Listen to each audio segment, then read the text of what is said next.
Olá, boa noite. Sejam bem-vindos a esta aula aberta das disciplinas de Administração Estratégica e Fundamentos da Estratégia Competitiva da UFRPE.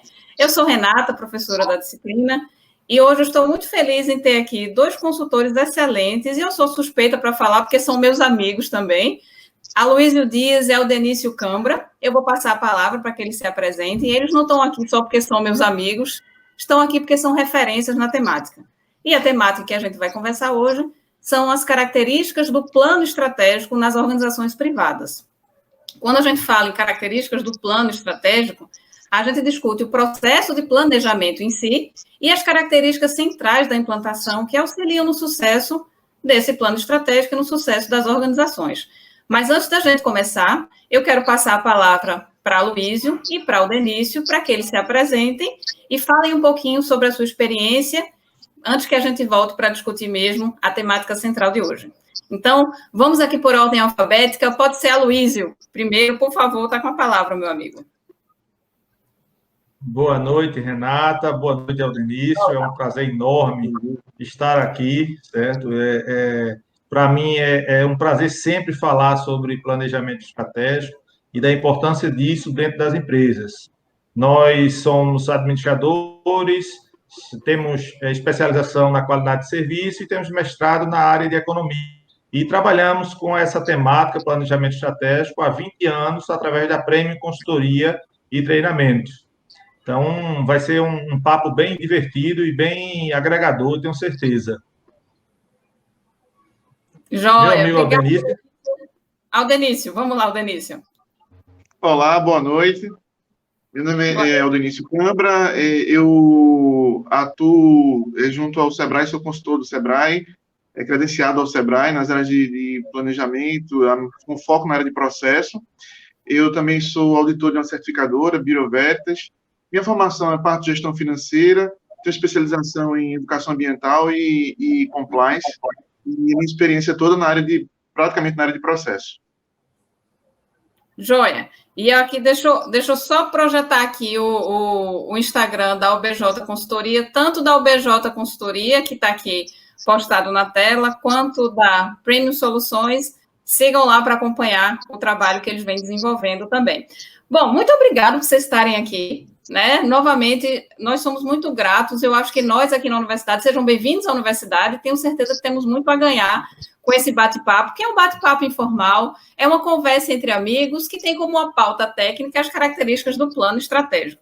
E aí eu queria começar já perguntando para vocês, explorar um pouquinho essa experiência de quando é que as empresas percebem que é a hora de fazer um plano estratégico, né? Pela experiência que vocês têm, pelo que vocês vêm acompanhando aí das empresas de grande porte, de menor porte, da área de tecnologia, da área de serviços. Então, quando as empresas efetivamente percebem que é a hora delas elaborarem um plano estratégico, a hora que elas procuram um consultor, como é que isso funciona para vocês?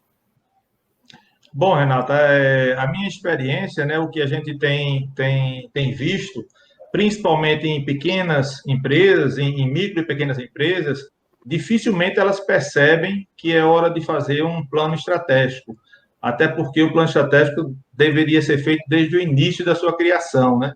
Mas as médias e grandes empresas, elas geralmente percebem essa necessidade quando estão passando de um patamar para outro. E o que seria passar de um patamar para outro? Ela começa a perceber que aquele domínio que ela tinha no dia a dia, ou o controle que ela tinha das suas atividades, ela começa a perder e ela começa a não saber mais como controlar certas coisas, porque está chegando num nível de crescimento, de quantidade de funcionários, de quantidade de processos, de atividades, que ela não consegue, a olhos vistos, né, como o empresário fala, tomar conta mais da sua empresa. Então, geralmente, nesse momento, ela começa a procurar alguém para lhe ajudar na elaboração de um planejamento estratégico, da definição dos seus objetivos, a muitas vezes repensar o negócio. Então, ela percebe que saiu de um determinado patamar, vai entrar em outro e precisa de ajuda. Pela nossa experiência, é mais ou menos nessa etapa que as médias e grandes empresas identificam. As pequenas realmente é mais por força do que vem de fora para dentro, né? E aí, como o Aldenício colocou, o Sebrae faz uma atuação muito forte em relação às pequenas empresas, em identificar que elas precisam elaborar um planejamento estratégico para poder alcançar, vamos dizer, mais facilmente ou de uma maneira mais traçar o seu caminho, os seus objetivos. É essa sensação que você tem também, Denise, quando você encontra, quando você, enfim, entra em contato com as empresas, inicia um trabalho com as empresas, quando é que elas lhe procuram, de fato? Ou quando é que elas procuram desenvolver uma ação de plano estratégico, uma ação de plano de implantação, ou qualquer que seja a atividade relacionada à área de gestão, sob sua competência? Eu concordo com a Luísa, Renata. Agora, eu acredito que eu comecei a perceber algo diferente, principalmente agora, nesse momento de crise, de pandemia que a gente está vivendo. Eu percebo que elas estão procurando quando elas também se sentem perdidas. O que eu estou querendo dizer? Eu atendo 2 clientes, um shopping aqui da região metropolitana e uma empresa de segurança, de vigilância. E os bancos exigiram dessa empresa de vigilância um plano de continuidade de negócio, que é um planejamento, só que está direcionado para passar por época de crise. E Sim. Eles se sentiram meio perdidos, eles não sabiam o que fazer, nem como fazer. E eu precisei montar esse documento lá para eles, esse plano de continuidade de negócio, seguindo os moldes de uma norma técnica que fala sobre isso.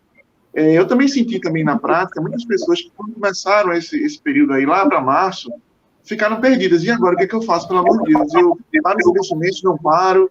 Então, essa necessidade, esse sentimento de estar perdido no que fazer, levou eles também a buscar um planejamento de curto prazo, que desse para fazer com que eles passassem aí por esse período. Então, desde a pequena como da média, eu tenho percebido que está tendo a necessidade de se planejar também nesses momentos de pressão, digamos assim.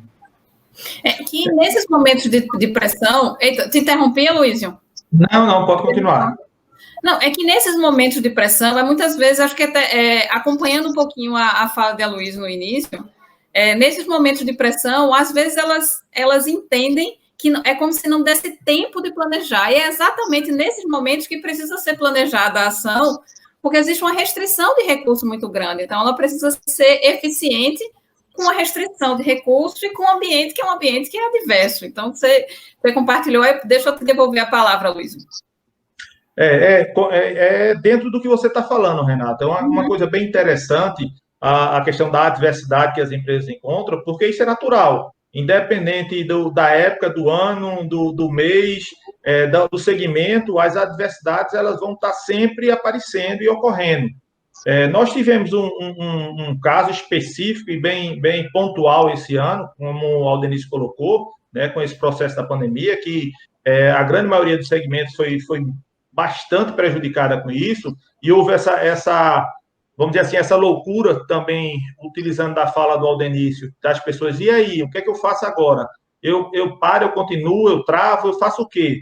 Né? E esse pensar um pouquinho mais adiante, seja a curto prazo ou a médio prazo, até porque ninguém sabia se essa pandemia ia durar 1 mês, 3 meses ou 1 ano, né? Aliás, ninguém sabe ainda quando é que ela vai acabar. Não sabe ainda, né? Ela ainda está durando, inclusive.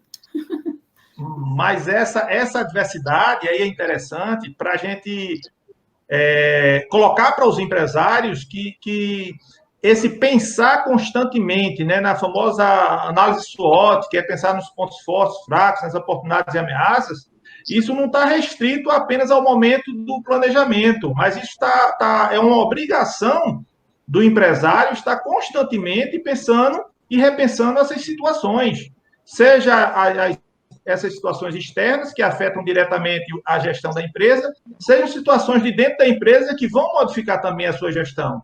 E, às vezes, os empresários acham que, depois de feita uma análise, eles podem simplesmente passar por aquilo e dar continuidade sem ter que estar o tempo todo fazendo novamente essa análise. Né? Então, eu acho que o que aconteceu agora, esse ano, despertou muitos empresários, né? Porque muita gente fez o seu planejamento, iniciou janeiro, fevereiro, e quando chegou em março, se deu conta de que aquele planejamento que ele tinha feito foi todo por água abaixo, né? Ele se desmoronou todo. E aí foi parado novamente para repensar, para ver o que é que tinha acontecido, quais eram os impactos lá de fora e como isso afetaria o seu ambiente interno para poder tomar decisões na parte de gestão. Entendi. E uma vez, pessoal, uma vez que a empresa, ok, ela reconheceu a necessidade de elaborar um plano, ela identificou que sozinha ela não conseguiria, que ela precisaria de ajuda externa, de ajuda, uma mão de obra técnica especializada, seja um consultor, seja um profissional responsável pela área. Ela entendeu isso, ela já passou por esse processo de conscientização, a gente vai iniciar, então, o planejamento. Eu queria que vocês falassem um pouquinho, o Denilson chamou a atenção do plano de continuidade de negócio, que é bem parecido com a lógica de um plano estratégico mesmo. A Luísa, que também tem bastante experiência na área de plano estratégico. Ok, vamos começar. Aí eu queria que vocês relatassem um pouquinho dessas experiências, como são as primeiras reuniões, quais são as temáticas que são tratadas, quem é que é envolvido em cada uma dessas etapas, qual a dificuldade eventual que vocês percebem em cada uma delas. Contem um pouquinho para a gente, explorando as experiências que vocês têm, de como é o processo. Ok, vamos começar, e aí? Eu acredito, Renata, que fica bem legal se a Aloysio, ele explanar a parte macro, né, a parte com alta direção, e depois eu posso falar da parte operacional, como é que esse planejamento chega lá na operação. Aí eu vou dar essa palavra para a Aloysio aí. Vamos contigo. Aldenício, se a qualquer momento você quiser interromper para colaborar, estamos à disposição. Não fique preocupado, não. Pode me interromper. Bom, qual é o processo, né? Esse processo de início, como a Renata colocou. Primeiro, o processo de início, ele não é dos mais simples ou dos mais fáceis. Por quê? Porque, na maioria das vezes, a equipe gestora, né, de grande parte das empresas, ela não tem a parte teórica da coisa. Então, a gente tem que explicar direito como é que funciona esse planejamento, como é que funciona você repensar o seu negócio. Então, eu tenho uma empresa que ela é uma distribuidora, certo? E agora a gente tem que repensar o negócio dela. E ela faz repensar o quê? Eu vendo material para escritório. O que é que você quer que eu repense? Aí a gente começa a discutir que você, quando repensa um negócio, você tem que enxergar outras possibilidades, você tem que olhar o seu empreendimento com outros olhos, com olhos de concorrente. Você tem que ver novos mercados que possam estar existindo para o seu negócio que você não enxerga, ou novos produtos também. Porque senão as coisas ficam obsoletas. E o que hoje a gente mais vê nesse mundo tecnológico são as coisas ficarem obsoletas.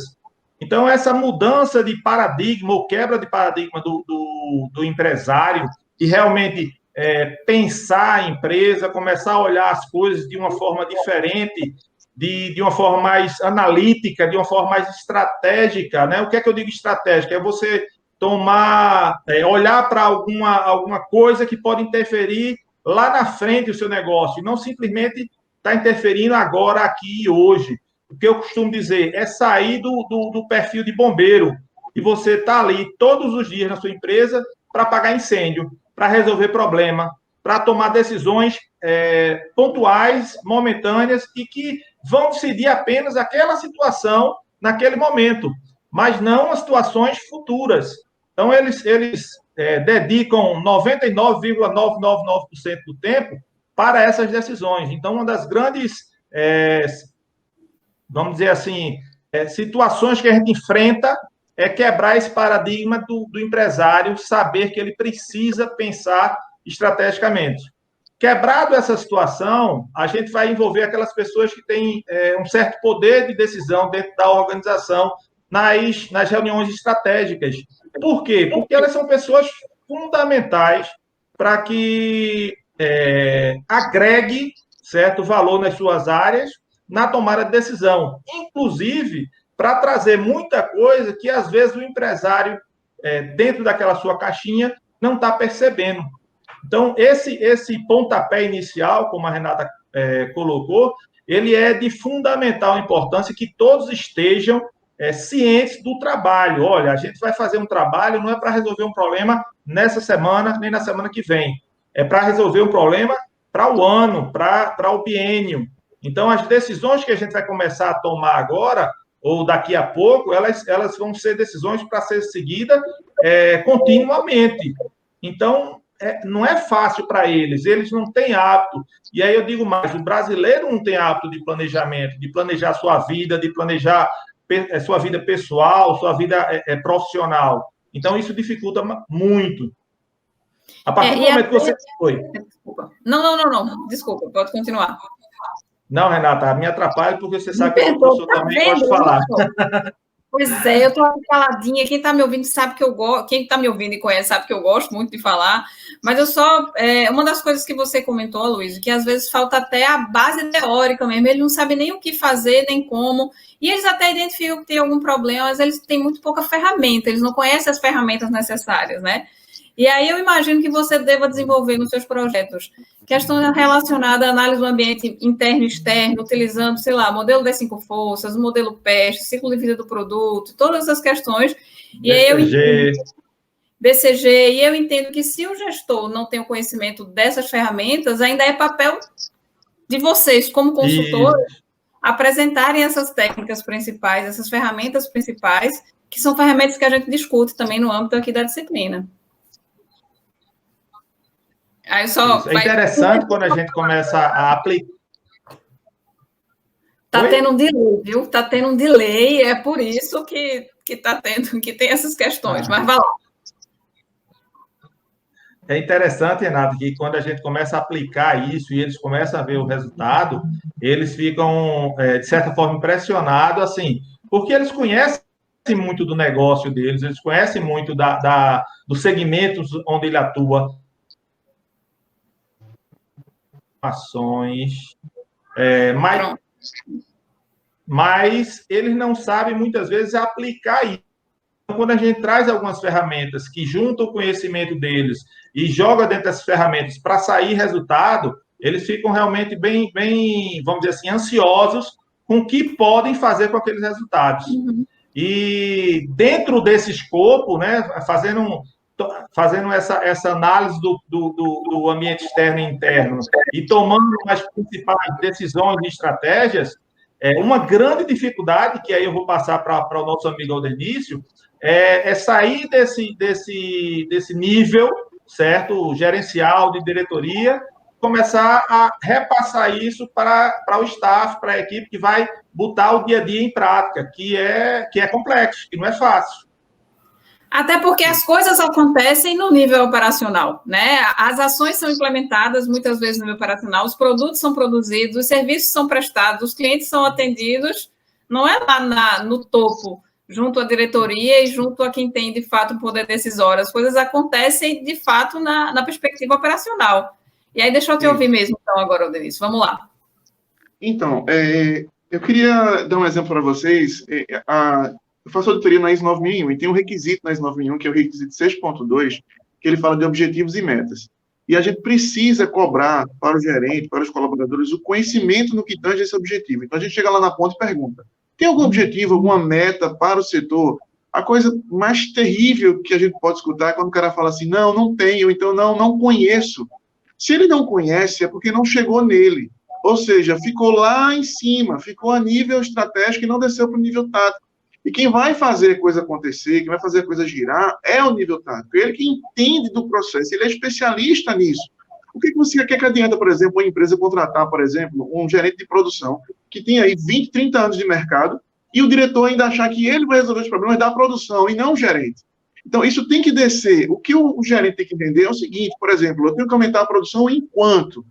Ou seja, qual é o volume de perda que eu tenho que reduzir é quanto? Então, sabendo disso, trabalha a parte tática e a parte operacional em si para que se criem ações, planos, para daí alcance o objetivo.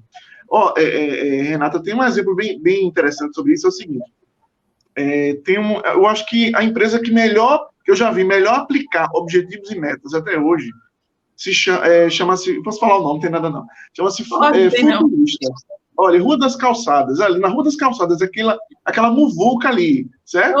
Eu chegava lá na Rua das Calçadas e perguntava para uma vendedora: qual é a sua meta hoje? Aí ela falava, minha meta hoje é R$ 5.318,14. Se eu chegasse no outro dia, era 6.712. Então, ela sabia a meta dela, que era a junção da meta das outras vendedoras, que ia gerar a meta do gerente, que a junção dos gerentes ia garantir o faturamento da empresa. E olha, isso não tinha papel nenhum, não tinha documento que conseguisse, na velocidade, se atualizar para a gente colocar lá a meta e o objetivo que tinha que ter naquele dia. Então, era muito dinâmico, mas estava no sangue das pessoas. Então, o que eu sinto muitas vezes é isso. Fica lá no estratégico, não desce para o tático com a força que tem que descer, e os colaboradores não se comprometem com isso, entendeu? Entendi. Agora, quando você fala que está no sangue, eu confesso que eu tenho alguma preocupação, muito embora acredite e corrobore, realmente eu defendo essa perspectiva, eu tenho uma preocupação de que o estar no sangue, o sangue está correndo nas veias daquela empresa hoje, mas amanhã ele pode sair, ou amanhã, enfim, a vendedora pode ir para outro lugar. E aí, assim, na perspectiva sobre essa lógica, até mais comportamental, de gestão do conhecimento das empresas, sai aquele conhecimento e vai embora para a empresa, e a empresa fica sem a sua lógica enfim, de gestão, de procedimento. Como é que a gente faz isso no ponto de vista da implantação? Como é que a gente cuida disso? Se você souber colocar o estímulo no lugar correto, deixa eu te falar os estímulos que elas tinham. Se ela batesse a meta no dia de venda, ela recebia o comissionamento no caixa na hora. Ela ia lá e recebia o dinheiro. Então, quando a funcionária nova entrava, era super interesse dela, como ela tinha participação no resultado, que aquilo desse certo. Eu fui funcionário da Unilever, e eu recebia lá na Unilever um 14º salário. Isso se eu batesse minhas metas. Se eu perdesse um mês de meta, eu perdia 1/12 do meu 14º salário. Então, mês a mês, eu acompanhava esse número. Eu acordava no primeiro dia do mês, já sabendo a meta daquele mês. Então, se você tem um estímulo adequado, você consegue fazer isso.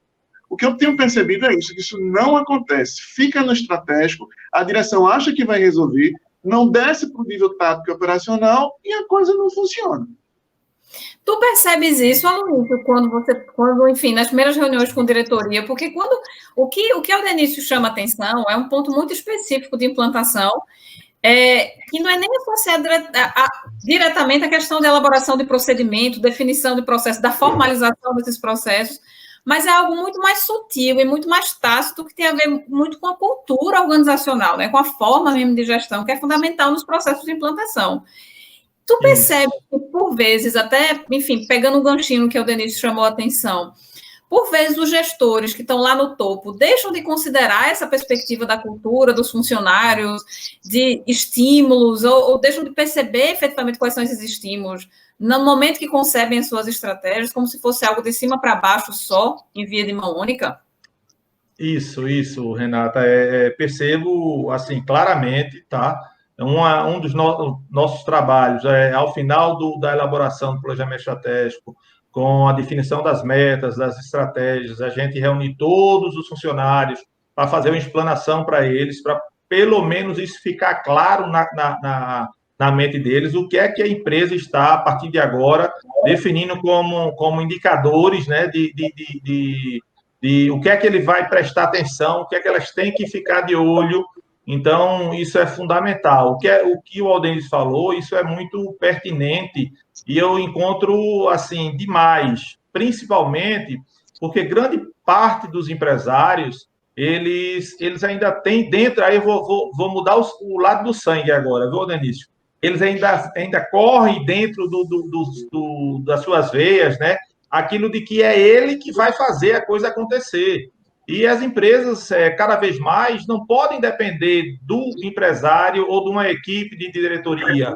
Ela tem que depender de todos os colaboradores. Então, o que acontece muito nas decisões, a partir do momento que as decisões do planejamento estratégico estão tomadas, os empresários não estarem, como o Aldenício colocou, incentivando a equipe para alcançar os resultados aos quais eles decidiram.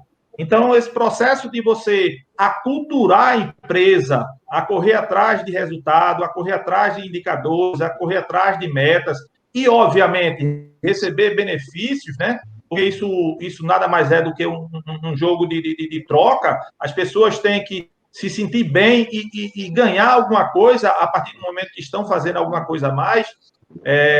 Se não funciona, não funciona, fica o que a gente chama de engavetado, fica um planejamento bem bonito, mas na gaveta da direção, pelo simples fato disso não estar sendo trabalhado, né? A gente costuma dizer, gente, a partir do momento que você fez o planejamento estratégico, você tem ali decisões ou estratégias para todas as áreas da empresa, e aquelas equipes é que vão ser responsáveis pelo resultado daquilo.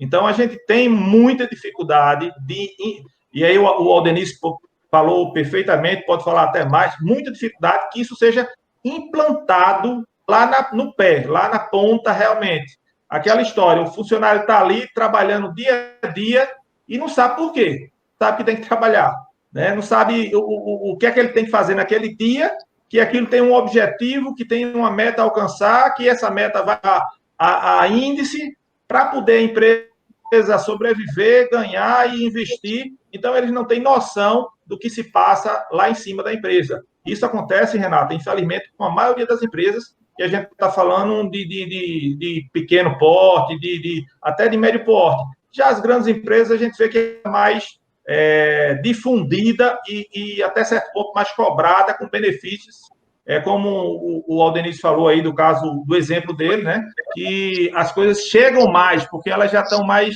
cientes de que elas precisam de todos os colaboradores para alcançar seus resultados. Certo. Eu não sei se o Aldenice quer corroborar alguma coisa, porque assim, eu queria aí também enfatizar essa perspectiva prática, né, efetivamente. Ok, finalizei um plano estratégico. Chamei as pessoas, comuniquei sobre o plano, expliquei as principais características, as diretrizes, as metas gerais, as metas setoriais. O que é que falta, então, para que ele deixe de sair da gaveta e vá para o papel?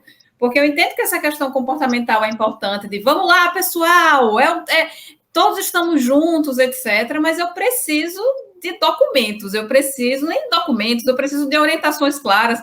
No caso do exemplo que o Denise comentou, nem havia um documento explícito, mas havia uma orientação que fosse clara e que chegou naquele nível. Mas o que eu preciso, de fato, depois dessa reunião de sensibilização e de estímulo? Ok, vamos para a prática. O que mais vocês percebem que é associado a uma prática bem-sucedida, eu diria, no processo de implantação? Renata, vê só, eu acredito, essa parte dos objetivos é uma das coisas. Aí eu vou voltar para falar da ISO 9001, porque é a minha referência, eu trabalhei minha vida inteira com isso.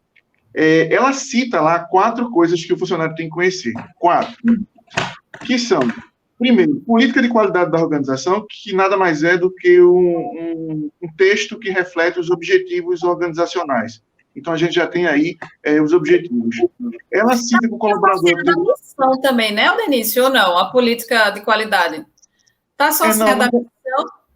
Não. Ela tem uma diferença. A política, ela é os objetivos da organização compilados num texto. Então, por exemplo, se ele coloca lá satisfazer o cliente, ele vai ter que ter um objetivo relacionado ao aumento da satisfação do cliente.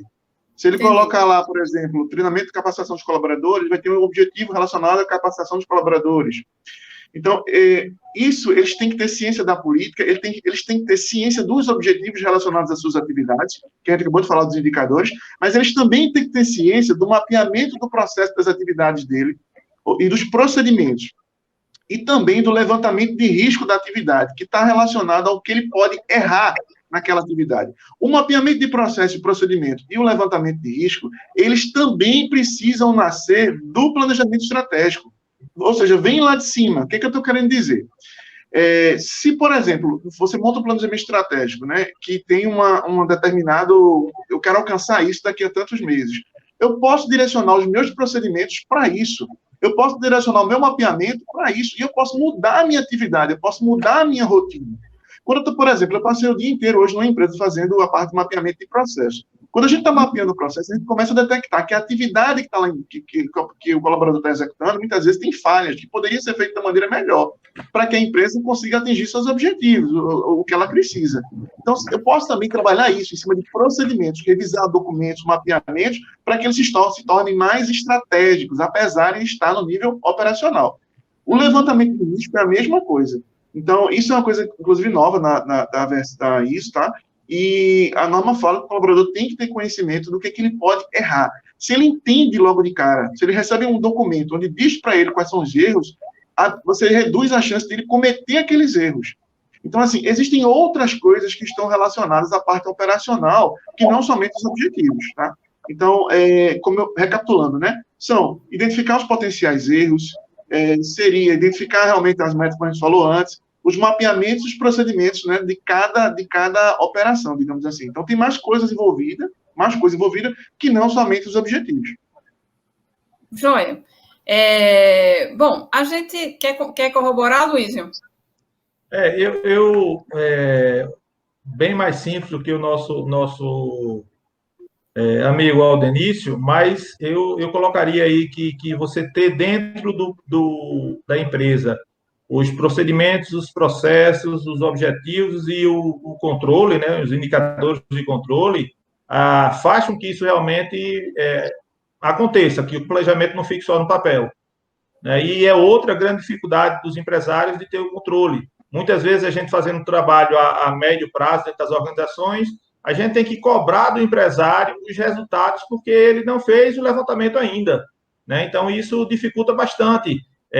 Tem que mostrar a ele que hoje eu tive um exemplo bem claro disso, que aqueles resultados, eles são para uma análise e uma tomada de decisão a partir dos resultados que ele tem que levantar, e não para mostrar para o consultor.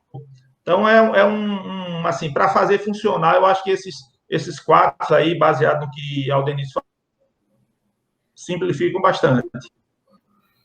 Joia, é quase aquilo, né? Eu vou correr para fazer. Hoje é a visita do consultor, então eu tenho que apresentar aquilo que eu deveria ter feito durante o mês inteiro para que ele não cobre, para que ele não brigue. Eu posso dar um exemplo bem prático, no que é procedimento, claro. Renata? Por favor. Nós atendemos uma empresa aqui em Petrolina, que é um restaurante, não vou falar o nome, mas a gente trabalhou a parte de processos, a gente criou um procedimento para um restaurante. Certo. E a gente criou um procedimento de atendimento para os garçons. E a gente colocou assim, no final do procedimento, para que o garçom chegasse na mesa, né, e falasse: você conhece a nossa, acho que era baianinha gulosa? Não era baianinha gelada, a Luiz... era baianinha gulosa. Era uma sobremesa? Não sei, Aldenício, não sei. Então... Não comprometo agora. Era uma sobremesa? Era sobremesa, o que acontece? Aí, quando ele falava isso, era baianinha gelada. Baianinha gelada. Quando ele falava: você conhece essa baianinha gelada? O cliente olhava para ele e falava: o que é isso? Aí, automaticamente, abria brecha para ele falar: olha, é uma cocada servida na quenga de coco, com bola de sorvete em cima, bola de sorvete de creme em cima. Quando ele falava isso, despertava o interesse como é que se diz? Do cliente. Que acabou de acontecer aqui, viu? Que acabou de acontecer aqui, a propósito. Em resumo, era cocada quente com bola de sorvete, imagina. Okay. Em resumo, em 2 semanas acabamos o estoque de sorvete do restaurante. Para você ver que... Perfeito, como é negligenciado, né, rapaz, pelas empresas? Como essa perspectiva da ponta é negligenciada? Muitas vezes pelas empresas. Às vezes elas desenvolvem eu já vi também, belos planos estratégicos que, na verdade, não servem para absolutamente nada, porque eles não conseguem alcançar a execução. Aí o resultado também não acontece, aí o problema não foi da estratégia, do planejamento da estratégia em si. O problema foi da implantação. E, às vezes, eu não sei se vocês percebem isso também, mas é como se faltasse fôlego no final do processo. Inicia-se o processo, as primeiras reuniões de planejamento, todo mundo lá envolvido, todo mundo empolgado, e daqui a pouco isso começa a esmorecer, porque uma lógica de plano estratégico, o resultado nunca é imediato. Então, por exemplo, puxando um gancho do que a Denise acabou de comentar, em 2 semanas acabou o estoque de sorvete. Só que uma empresa ela não é desenvolvida para vender um único tipo de produto, sobretudo algo que não deve corresponder tanto na margem geral da própria empresa. Eu preciso ter várias ações concatenadas para juntas, como você acabou de comentar no exemplo anterior da Rua das Calçadas, eu acho, junta todo mundo que aí consegue bater o resultado da empresa. Mas se dedica tanto nessa perspectiva, os gestores se dedicam tanto nessa perspectiva anterior da estratégia, no plano da estratégia, desenvolver um plano estratégico o melhor possível, que negligenciam a perspectiva da implantação, que é onde as coisas acontecem. Então, o exercício do gestor estratégico, efetivamente, ele só é concluído no momento que a estratégia é implantada, e ela só consegue ser implantada a partir dessas ações operacionais. Por mais que a gente tenha, como a Luísa comentou, vários ferramentais de análise de ambiente interno e externo, monta SWOT e elabora os objetivos gerais, estratégicos, etc., mas as coisas acontecem no ponto de vista da implantação mesmo. E aí eu posso até fazer uma última pergunta para vocês. Se todos nós aqui concordamos com isso, por que as empresas não executam? O que é que falta, de fato, para trazer para elas dessa perspectiva, né? A mensagem foi ouvida. O que é que faltaria para vocês, assim? Foi uma pergunta de pegadinha de final mesmo, porque eu sempre... Essa pergunta de $1 bilhão, né? Essa é a pergunta de $1 bilhão. E que eu estou com 2 excelentes consultores aqui, eu tenho que explorar, porque eu sempre me pergunto isso, a mensagem ela está clara. E o grande problema é que se você não ouvir a mensagem, pode ser que seu concorrente ouça. E aí, no momento que você chegue, já seja tarde. Tem alguma pista de por que elas não fazem? Vai lá, Luiz. Renata, obrigado, Luiz. Chega junto.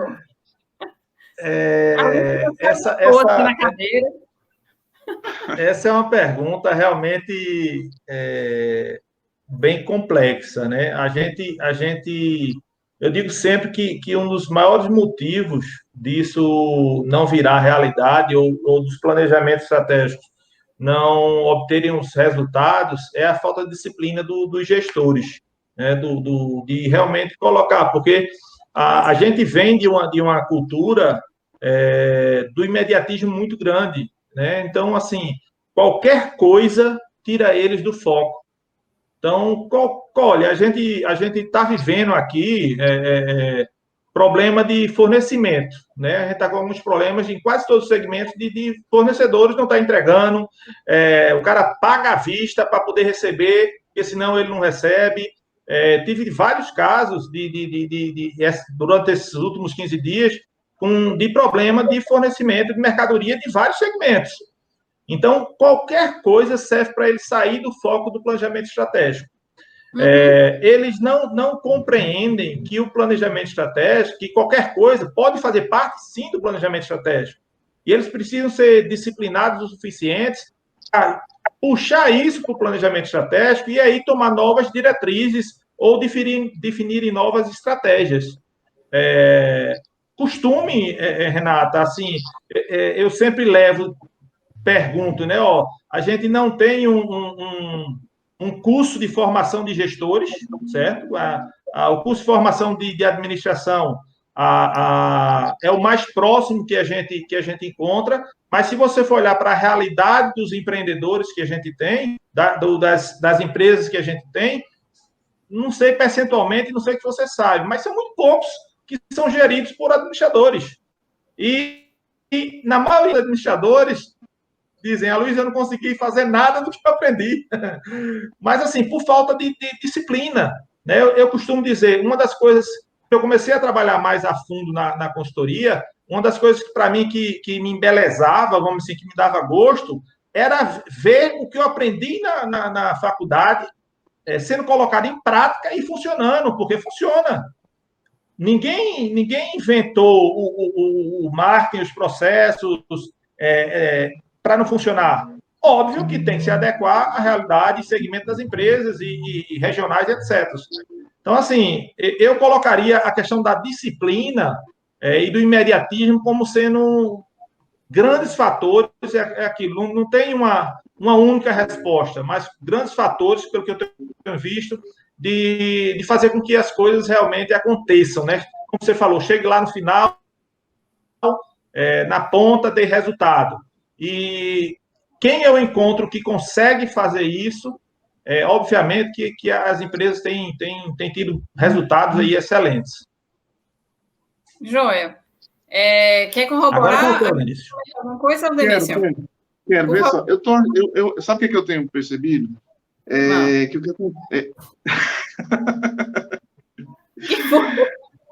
Foco no operacional. Tá. Eles dão um foco muito direcionado ao operacional, se perdem no operacional e deixam de ser empreendedores, deixam de ser empresários, passam para ser funcionários normais. O que um funcionário deveria fazer, eles se envolvem fazendo. Quando eles passam a fazer isso, eles consomem o tempo deles fazendo atividades que não agregam valor nenhum e que nem justificam o salário deles. Isso que me irrita muitas vezes.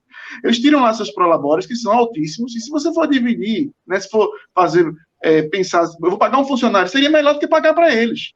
Porque eles ficam lá envolvidos com isso, podendo fazer outra coisa, como se fosse uma franquia. Né? Eu vou fazer essa relação. Ninguém monta... Oi, pode falar, Luiz. Deixa eu só abrir um parênteses aí no que você está dizendo. O pior, que eles dizem que só ele sabe fazer as coisas, né? Que ele não deixa ninguém fazer. Isso mesmo. Uma franquia, ninguém monta uma franquia para entregar na mão de empreendedores. Não monta. Por quê? Porque a franquia tem limite. Você monta para entregar na mão de um gerente nível tático e nível operacional. Ponto. Esse é o interesse dessas grandes franqueadoras. É a mesma coisa. Só que eles não conseguem migrar para o estratégico. Aí termina que ele chega um momento da empresa que ele não cresce mais. Não cresce mais porque por conta dele mesmo, porque não tem mais tempo de pensar em crescer, do que fazer para crescer. Fica muito em resolver problema de nota fiscal, fica muito em a máquina que deu problema, então tem que ver a manutenção da máquina. Pedido de compra, e por aí vai. Isso, por aí vai. Eu acredito que esse também é um dos fatores importantes. Sabe? Eu concordo com ambos. E curioso que a gente começou, das nossas linhas aqui do bate-papo foi a importância do operacional. Só que é um operacional a partir de uma orientação estratégica, e não um operacional que navega sozinho, sem uma orientação de fato estratégica, né? E a minha pergunta para vocês foi muito proposital, porque várias pessoas vão assistir esse vídeo, quer sejam alunos da própria universidade ou, enfim...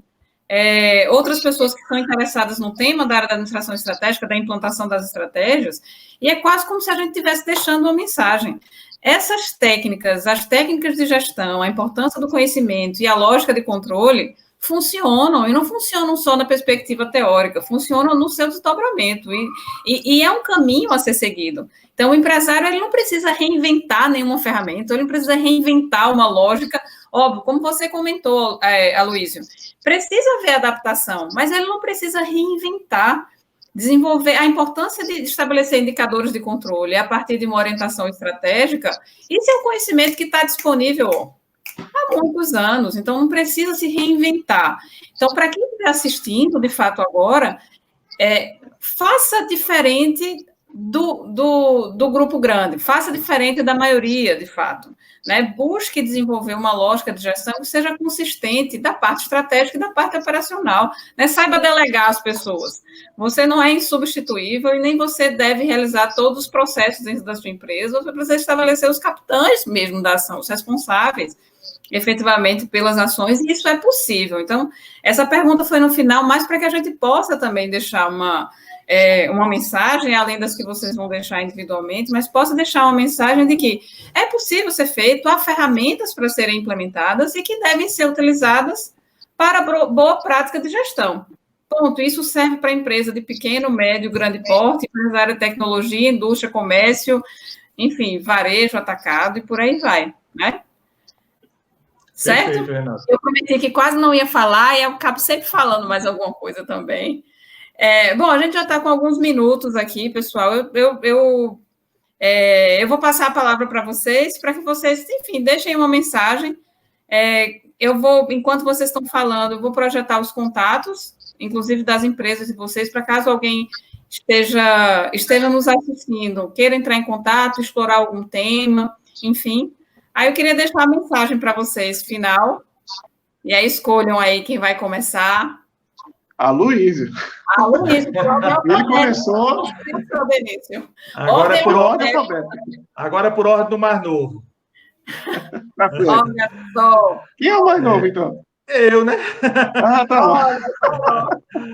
Há controvérsias, Eu quero agradecer a Renata, principalmente, e ao Denício, por esse bate-papo. Eu acho que foi divertido. A temática é uma temática que me transcende aí diariamente. Eu acredito, mas acredito fielmente, e eu passo todos os dias isso para as empresas aos quais nós prestamos o serviço de consultoria, de treinamento, e que as empresas que têm um planejamento estratégico, que conseguem fazer com que a cultura do planejamento ela se engaje dentro da sua empresa, pode, deve e vai ter sucesso quase que garantido. Óbvio que não existe fórmula mágica, mas a probabilidade ela cresce muito.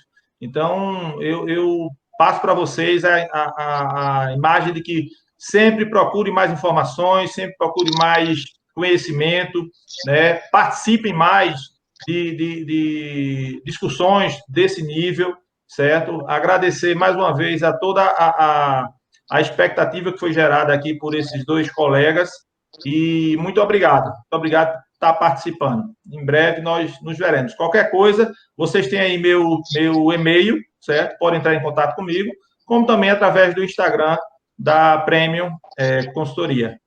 Ok? Muito obrigado e boa noite para vocês. Ok, aí agora eu vou voltar. Vou passar a palavra para o Denício. Está contigo, amigo. Bom, é um prazer estar aqui com vocês, tá? Também com o Fernando, com a Renata, com a Luísa, desculpa, Renata. E a mensagem que eu queria deixar é o seguinte: para você que está assistindo esse vídeo, né? Não tenha medo, você que é empreendedor, empresário, não tenha medo de capacitar uma equipe, né, de delegar as suas atividades. Não existe crescimento sem que você consiga delegar.